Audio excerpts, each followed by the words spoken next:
সবাইকে আনন্দিত জয়গুরু। শ্রী শ্রী ঠাকুরের একটি বাণীতে রয়েছে, তোমার ভুলের জন্য তুমিই দায়ী, অন্যে নয়। তোমার ভুল যেন অন্যকে ক্ষতিগ্রস্ত না করে, যদি করে তা পরিপূরণ করো, না হলে এই স্বভাবের অভিশাপ তোমাকে রেহাই দেবে না নিশ্চয়। এটা স্বাভাবিকই, আমরা সাধারণত নিজের দোষটাকে ছাপিয়ে অন্যের দোষটাকে তুলে ধরি, বা আমার মধ্যে কি গুণাগুণ, কি বৈশিষ্ট্য, কি ভুল ত্রুটি রয়েছে সেগুলি আমরা দেখি না, আমরা অন্যেরটাকে বড় করে দেখি। তার জন্যই ঠাকুর বলছেন, আমার ভুল যদি অন্যের জীবনে কোনো প্রভাব ফেলে বা ক্ষতিগ্রস্ত করে, সেটাকে পরিপূরণ করার দায়িত্ব আমার। তাই সর্বপ্রথম নিজেকে খতিয়ে দেখা উচিত, যে আমার মধ্যে কোথায় কমতি রয়েছে, কোথায় ভুল ত্রুটি হচ্ছে, সেগুলিকে পরিপূরণ করা। একটা ছোট্ট জিনিস বড় হয়ে দাঁড়ায় তখনই যখন অন্ধত্বের মতো একে অপরের দোষ বিচার করা হয়, কিন্তু নিজে নিজের দোষগুলি স্বীকার করি না বা দেখি না। তাই ঠাকুর বলছেন যে ঠাকুরের যত বাণী, যত কথা, সব নিজেরই জন্য, অন্যের জন্য নয়। কিন্তু ঠাকুর যা কিছুই বলেছেন, তার গ্রন্থে, তার বইতে, তার আলোচনা প্রসঙ্গে যত কথা, যখনই পাঠ করি বা যখনই পড়ি তখনই ভাবতে হবে যে সবকিছু ঠাকুর আমাকে উদ্দেশ্য করে বলেছেন, আমার নিজের জন্য।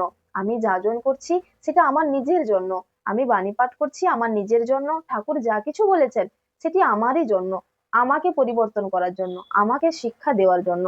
এবং কোনো কিছু দ্বন্দ্বের যখন সৃষ্টি হবে তখন সর্বপ্রথম নিজেকে খতিয়ে দেখা উচিত, যে এতে আমার কোথায় ভুল রয়েছে, আমার কোন কোন বৈশিষ্ট্যের জন্য, আমার কোন কোন দোষগুলি বা কোন কোন গুলির জন্যই এই দ্বন্দ্বের সৃষ্টিটা হচ্ছে। তাই নিজেকে সর্বপ্রথম খতিয়ে দেখা উচিত।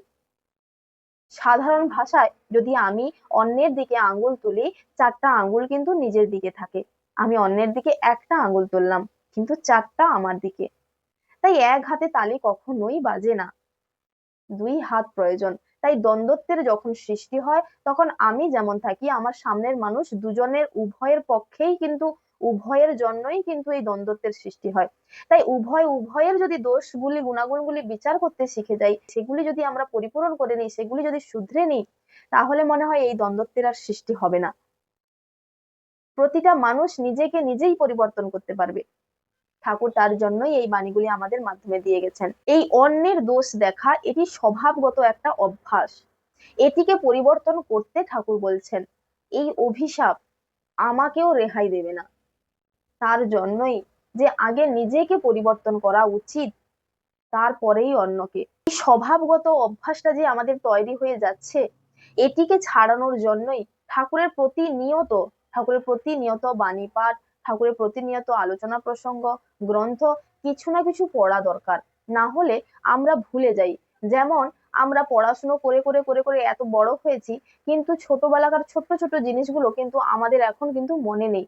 তাই সবকিছুটা চর্চার মাধ্যমেই কিন্তু আমাদের ব্রেনে থেকে যায়, সবকিছুই চর্চা করতে হয়। তাই এই ঠাকুরের বাণীগুলি, গ্রন্থগুলি, আলোচনা প্রসঙ্গগুলি যদি আমরা মনোযোগ সহকারে মনের মধ্যে গেঁথে নিই এবং চর্চা করি, তাহলে কিন্তু সেগুলি আমাদের স্মরণে থেকে যাবে। চলার জীবনে যখন আমাদের কোনো বাধা বিপত্তি আসবে বা সেই সম্মুখীন যখন হয়ে পড়বো, সেই ক্ষেত্রে ঠাকুর কোন বাণীটা বলেছে বা আমাদের কি করা উচিত, সেটি কিন্তু আমার স্মরণে চলে আসবে।